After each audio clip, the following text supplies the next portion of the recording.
Now, it's interesting when I first got this topic to discuss, hearing about DDoS, it was like, is that still happening? But really, the problems of DDoS have been around for just about a quarter of a century.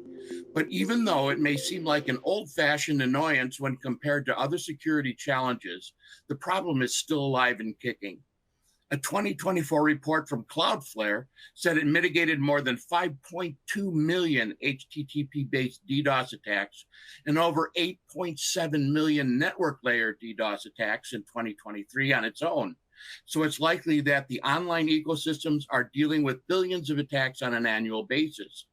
Just one example, on Super Bowl weekend 2023, the most significant attack ever measured exceeded 71 million requests per second, making it the largest HTTP DDoS attack in history.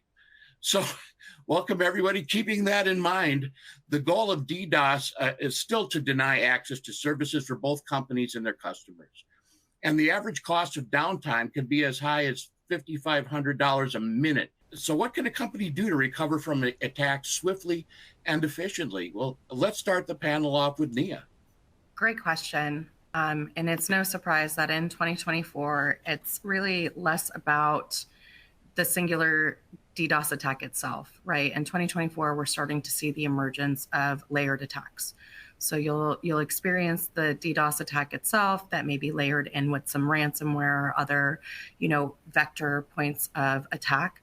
But that said, I like to kind of go back to my time with the public sector and the government and rely on some advice coming out of the Cybersecurity and Infrastructure Security Agency, a little bit of a mouthful there, but the CISA.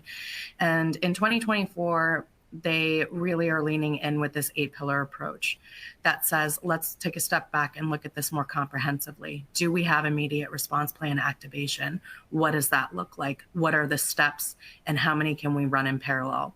Does it include the reestablishment of border gateway protocols? What about restarting your firewalls? What about the consistent monitoring and analyzing of traffic, right? And leveraging anti-DDoS services.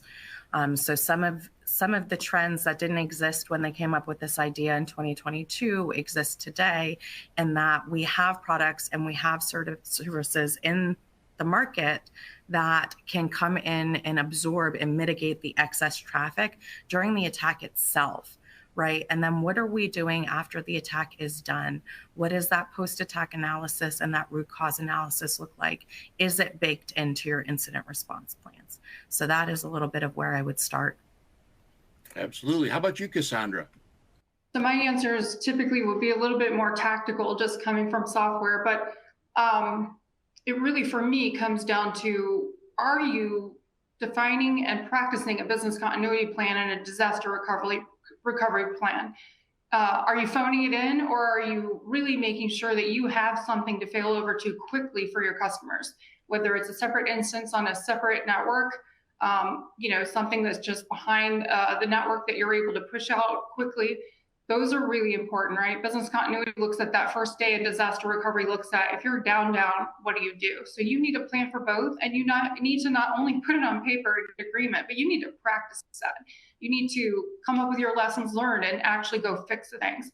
And where I see a lot of places falling short is really, they're just phoning it in and they're not practicing. And then something comes and they finally have to take those lessons learned and do something about it. Absolutely. And Cory?